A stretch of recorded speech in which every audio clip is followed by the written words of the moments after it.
नमस्कार.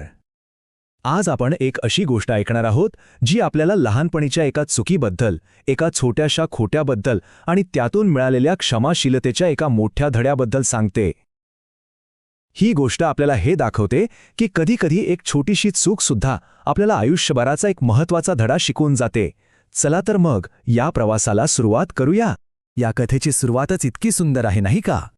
या ओळी आपल्याला एका शांत आणि सुंदर वातावरणात घेऊन जातात. असं वाटतंय जणू काही एखादी जुनी, मनात खोलवर जपलेली आठवण पुन्हा एकदा ताजी होत आहे. तर आता आपण श्यामच्या जगात जाऊया.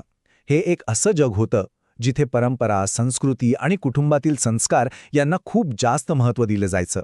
आणि याच वातावरणामध्ये श्यामचं बालपण, त्याचं व्यक्तिमत्व घडत होतं. श्यामच्या घरात एक नियम होता जो कधीच मोडला जात नसे. तो म्हणजे जेवणाआधी श्लोक म्हणणं. ही केवळ एक सवय नव्हती, तर त्यांच्या कुटुंबाच्या मूल्यांचा आणि संस्कारांचा तो एक महत्त्वाचा भाग होता जो सगळ्यांना एकत्र जोडून ठेवायचा. आणि गंमत बघा, श्यामला शिकवण दोन वेगवेगळ्या प्रकारची मिळत होती.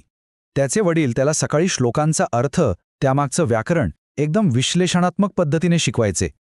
तर दुसरीकडे त्याची आई संध्याकाळी त्याला साधे, सोपे, भक्तिपूर्ण श्लोक शिकवायची. म्हणजे एकीकडे ज्ञान तर दुसरीकडे भक्ती. आता गोष्टीत एक नवीन वळण येतंय.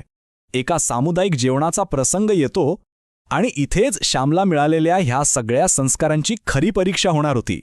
तर एका सार्वजनिक जेवणाचा कार्यक्रम होता. वडील काही कामानिमित्त बाहेरगावी होते.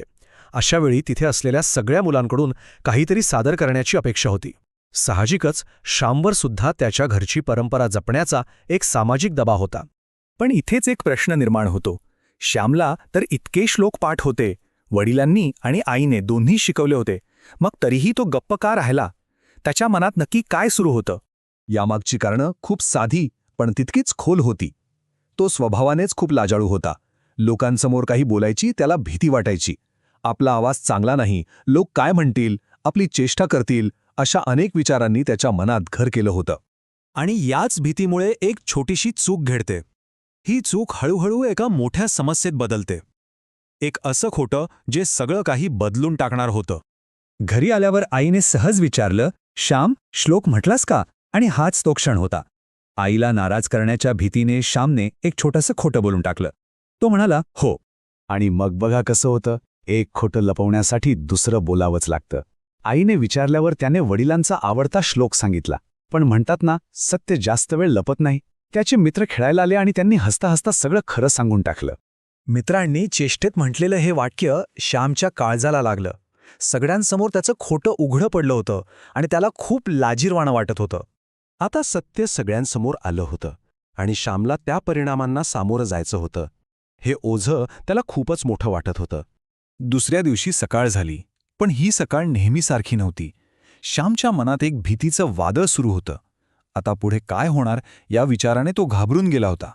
आणि मग तेच झालं ज्याची श्यामला सगळ्यात जास्त भीती वाटत होती. त्याचे वडील, ज्यांच्या धाकात तो असायचा, ते रात्रीच घरी परत आले होते. आता घरातला तणाव आणखी वाढला होता. वडिलांनी त्याला थेट प्रश्न विचारला, श्याम, काल कोणता श्लोक म्हटलास? हा तो क्षण होता ज्यापासून श्याम आता पळून जाऊ शकत नव्हता. त्याला आता खरं बोलावं लागणार होतं. आणि मग ताक घुसळता घुसळता त्याच्या आईनेच सगळं खरं सांगितलं. ती शांतपणे काम करत होती, पण तिच्या एका वाक्याने श्यामच्या सुटकेचे सगळे मार्ग बंद झाले होते.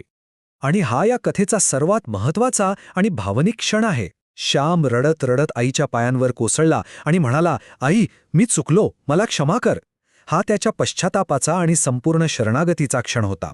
आता पुढे जे घडतं ते खूपच रंजक आहे.